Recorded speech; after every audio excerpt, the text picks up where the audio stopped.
बहुत सारे लोग मुझे कांटेक्ट करने की कोशिश कर रहे हैं। उनके अपने पर्सनल सवाल है या वो बहुत सारी चीज़ें और सीखना चाहते हैं। मीट रख रहा हूँ मैं 24 मार्च को। उसमें आप लोग एक स्थान पे एकत्रित होके वहाँ पे मुझसे प्रश्न भी पूछ सकते हैं और वहाँ एक टॉपिक रहेगा स्पेसिफिकली प्लांट न्यूट्रिशन के ऊपर कि कैसे हम न्यूट्रिशन को ऑप्टिमम लेवल पे मैनेज करके प्लांट की हेल्थ को इम्प्रूव कर सकते हैं और डिजीज़ को सप्रेस कर सकते हैं या फिर उसकी रेजिस्टेंस लेके आ सकते हैं प्लांट के अंदर। तो ये बहुत ही एक इम्पॉर्टेंट टॉपिक भी है जिसकी समझ होना बहुत ज़रूरी है और ये सेशन जो है काफ़ी लंबा चलेगा। 3 से 4 घंटे का थ्योरी होगा, फिर प्रैक्टिकली भी कुछ चीज़ें होगी और प्रश्न उत्तर भी होंगे, तो पूरा दिन इसके अंदर लग जाएगा। तो ये जो मीट है ये उन लोगों के लिए है जो जुड़ना चाहते हैं और जानना चाहते हैं और डीपली कि मैं क्या प्रैक्टिसेस कर रहा हूँ, कैसे मैं लर्न कर रहा हूँ, कैसे आप वो चीज़ें मुझसे सीख के आपने जो फार्म की जो रेगुलर परेशानियाँ हैं उनको ठीक कर सकते हैं। तो ये जो मीट है ये ऑब्वियसली ये पेड होगा क्योंकि लॉजिस्टिक का जो अरेंजमेंट है वो मैं अकेले नहीं कर सकता हूँ, उठा नहीं सकता हूँ। ऐसा नहीं है कि इस संगोष्ठी का जो पर्पज़ है वो सिर्फ़ वार्तालाप है या फिर गप्पे मारना है। बहुत सारा जो इन्फॉर्मेशन है वो मैं आपकी तरफ दूँगा, बहुत सारा आपकी तरफ से जो प्रश्न आएँगे उसमें मैं समझ पाऊँगा कि हमें कोर में एक्चुअल में समस्याएँ क्या आ रही है ऑर्चर्ड्स मैनेजमेंट के अंदर। और उससे भी इम्पॉर्टेंट चीज़ है कि जो जैसे मैं सीख पा रहा हूँ, वो जो टेक्निक्स है, जो थ्योरीज़ है, जो काफ़ी लंबी-लंबी है, उनको मैं आप तक बता सकूँ, कौन-कौन सी बुक्स है, कौन-कौन से वीडियोज़ है, तो वो वहाँ पे आप लोगों को दिखाए जा सकते हैं कि कैसे चीज़ों को हम समझ सकते हैं, अंडरस्टैंड कर सकते हैं और कैसे उनको इम्प्रोवाइज़ कर सकते हैं। क्योंकि जो साइंस है, वो दिन-प्रतिदिन टेक्नोलॉजी जो है, वो एडवांस होती जा रही है और उसको बुक्स में आने में काफ़ी समय लगता है। तो जिन लोगों की रिसर्च है उनके ऊपर स्पेसिफिक हमारे को पढ़ाई करनी पड़ती है, मतलब उनसे समझना पड़ता है कि क्या नए एवोल्यूशंस आए हैं या क्या नई टेक्नोलॉजीज़ आई है, जिसका इस्तेमाल करके हम अपने ऑर्चर्ड को और बेहतर कर सकते हैं। मतलब बीमारियों के प्रति उनकी रेजिस्टेंस लेके आ सकते हैं, केमिकल खादों को ख़त्म कर सकते हैं और कैसे हम अपने इनपुट कॉस्ट जो ऑर्चर्ड में लग रही है, उसको भी ख़त्म कर सकते हैं। तो एक रजिस्ट्रेशन फॉर्म होगा जिसका लिंक इस वीडियो के नीचे आप लोग स्क्रॉल करके निकाल सकते हैं।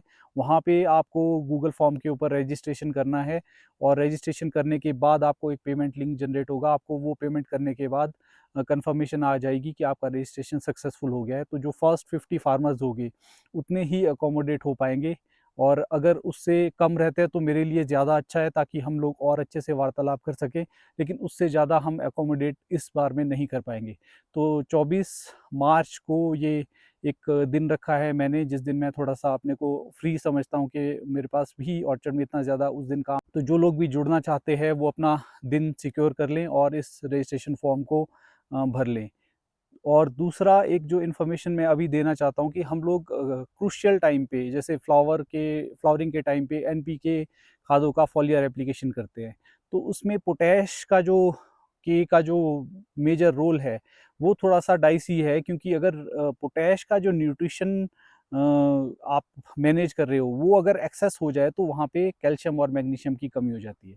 और ये जो 2 न्यूट्रिशन है, ये बहुत इम्पोर्टेंट होते हैं सेल डिवीजन टाइम के ऊपर। इनका जो मेन पर्पस है वो है कि जो एम्ब्रियो है जिसके अंदर अब सेल डिवीजन होना है वहाँ पे जो सेल की वॉल्स बनती है उसमें कैल्शियम का बहुत बड़ा रोल है और पत्तों के ऊपर अगर मैग्नीशियम का जो लेवल है वो अगर कम हो जाता है फोटोसिंथेसिस कम होता है लीव्स के अंदर जिसकी वजह से शुगर भी कम, जितना कम शुगर रहेगा प्लांट के अंदर जितना फूड कम प्रोड्यूस होएगा उतना सेल डिवीजन के ऊपर असर पड़ता है जो कि हमारे फ्रूट साइज के ऊपर दिखता है। Excess of potash can lead to lot of problems जिसमें से पहला है साइज़। साइज़ जो है हमारा वो छोटा रहेगा क्योंकि पोटैश की एक्सेस होने की वजह से कैल्शियम और मैग्नीशियम की कमी हो सकती है। तो ये बिना टेस्ट किए और ये जो सॉइल टेस्ट है इसके ऊपर भी मैं थोड़ा बोल दूँगा कि सॉइल टेस्ट जो है बड़े ऑर्चर्ड स्पेसिफिकली जो फुट या फिर सीडलिंग के ऊपर लगे हैं उनके ऊपर काम नहीं करता है। आप 1 डेढ़ फुट मिट्टी खोद के ये नहीं बता सकते कि सॉइल में क्या चीज़ें अवेलेबल है, क्या चीज़ें नहीं अवेलेबल है। तो बहुत सारी खादें जो है हमारे को नहीं डालनी चाहिए सॉइल टेस्ट होने के बावजूद भी। हमें उसके लिए टिश्यू एनालिसिस करना पड़ेगा, और वो भी स्पेसिफिक नहीं होता है बहुत सारे न्यूट्रिशन के लिए, जिसके बारे में हम, ये जो संगोष्ठी हो रही है जो मीट 24 तारीख को रखी है, उसमें इसके बारे में मैं बात करूँगा कि क्या क्या न्यूट्रिशन जो है वो सैप एनालिसिस में ही पता लगते हैं।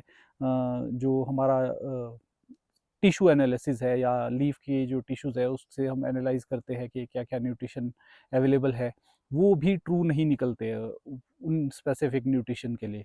तो 24 तारीख के लिए आप लोग रजिस्ट्रेशन अगर करना चाहते हैं तो कर सकते हैं।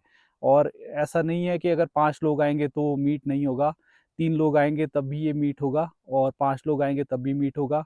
और मैं उम्मीद तो यही कर रहा हूँ कि कम लोग आए ताकि अच्छे से मैनेज हो सके, अच्छे से बातचीत हो सके। लेकिन 50 लोग होने से पहले ही ये इसको मैं बंद कर दूंगा गूगल फॉर्म को, ताकि इससे ज़्यादा लोग को अभी इस टाइम पे हम लोग अकोमोडेट नहीं कर पाएंगे। तो आप लोग रजिस्ट्रेशन फॉर्म भर सकते हैं इस वीडियो के तुरंत बाद।